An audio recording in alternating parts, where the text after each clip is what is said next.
Hi everyone, it's your girl 𝕨𝕚𝕚, and the topic of today is signs slash ascension symptoms I experienced before, during, and after the whole twin flame, I guess you could say, experience. And I notice most videos on YouTube are usually that robotic voice that's like, signs you met your twin flame, or signs you found your twin flame.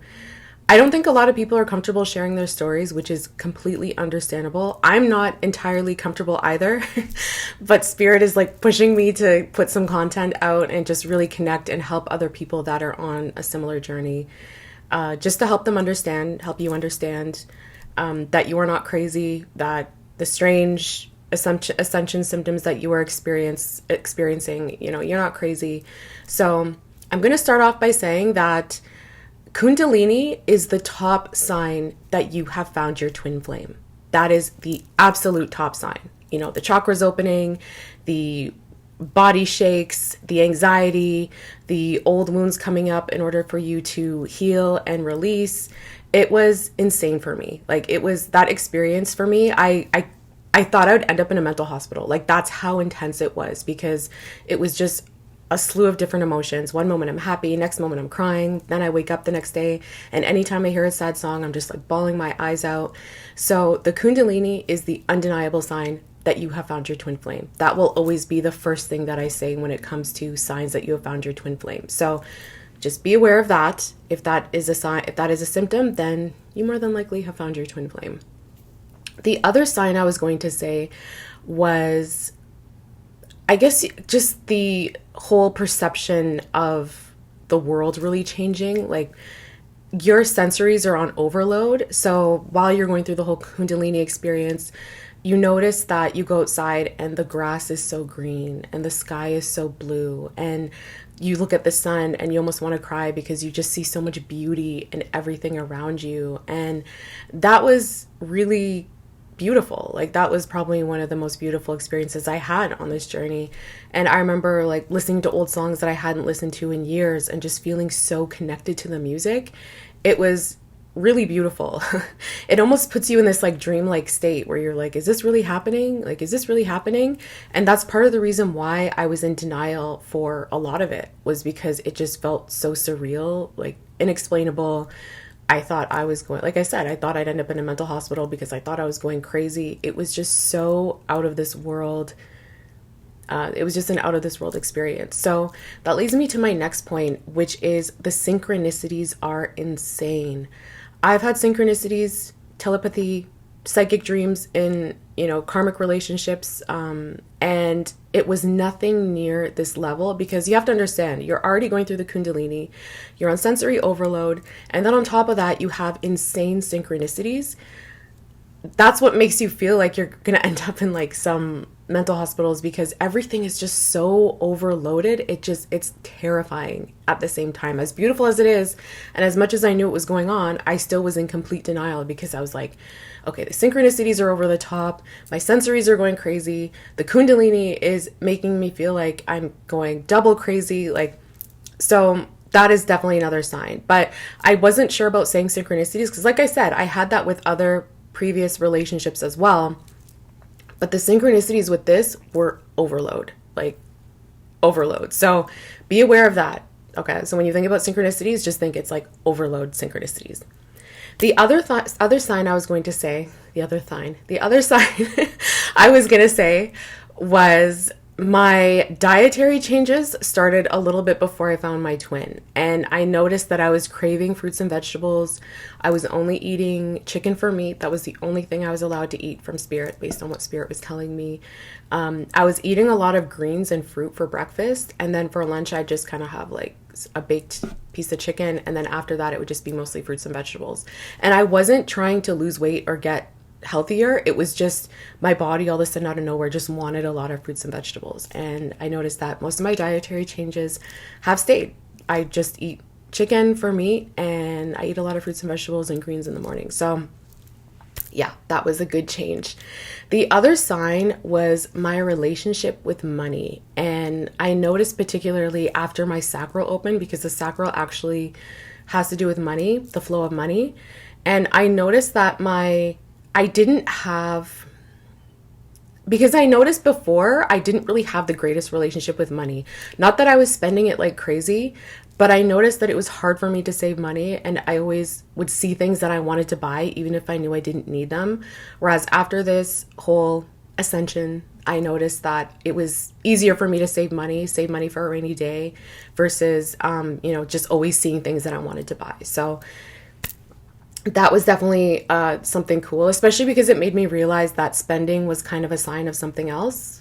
It was a form of, trying to escape or whatever it was. It can be a sign of depression. So that was a really interesting realization.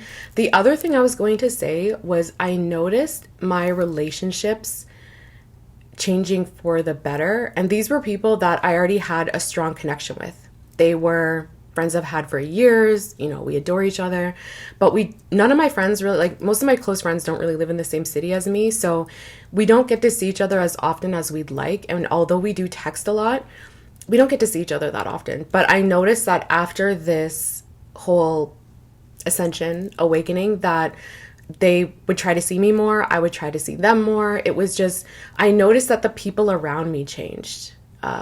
And I noticed that all my relationships got better. So that was really cool. The other thing I was going to say was an influx in creativity. And I've always been a creative person. I've always had creative hobbies that I do on the side just to express myself. But this, like the sensory overload, this was like creativity overload. Like it was just like visions of things. I'm like, okay, I gotta write. I wrote down a bunch of stuff. I'm like, okay, I gotta make this. I gotta do this. And that definitely correlated with the whole sacral, correlated with the whole Kundalini. And yeah, that was definitely an ascension symptom with the Kundalini, was the increase in creativity. The other sign I was going to say was my sudden interest in the whole feminine masculine energy. I really became interested in trying to understand the male experience as well as the feminine experience in the world. Not only just like the feminine masculine energy, but like men in the world. Like what is it that they struggle with? Like why is there so much tension between the two genders? Like what's going on? So I started reading books on it, watching different videos, which isn't really the healthiest thing, but just really trying to understand the difference between the masculine and the feminine. And it was something that, not to say that I didn't care, but it wasn't really something that I had that much of an interest in. Whereas after my awakening, I really had suddenly a really strong interest for it. The other thing I was going to say was, what was I going to say?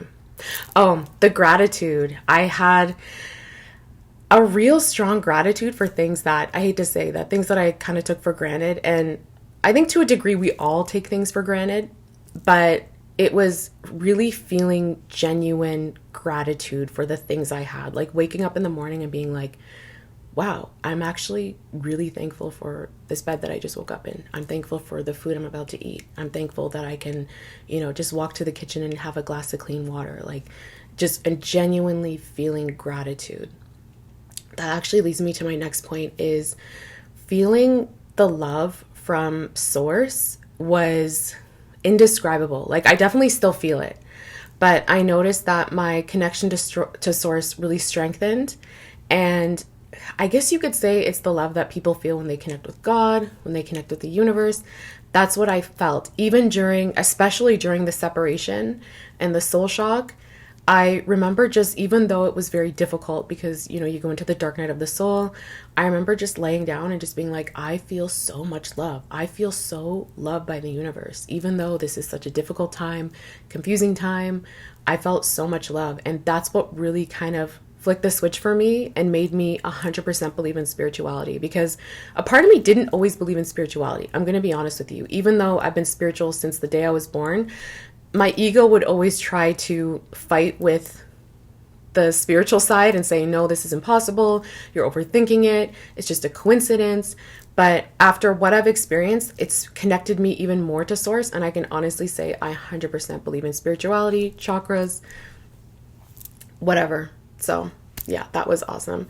The last point I'm going to make is feeling my twin flame when they weren't there. And this happened around the time of Kundalini, where my heart chakra was pulsing. I'd wake up in the morning and I'd literally feel my heart chakra pulsing.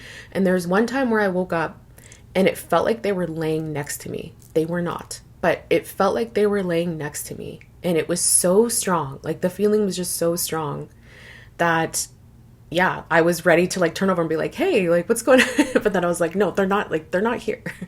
And throughout the day, this happened a few times where it literally felt like they were hugging me a few times.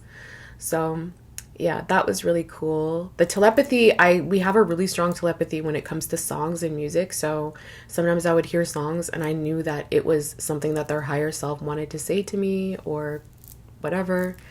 I might sound crazy, but yeah. So those are my symptoms. That was my experience. I hope that you can connect with it and say that, yeah, just make you feel less alone, make you feel like you're not crazy if that's what you're experiencing. So I think that's it for this video.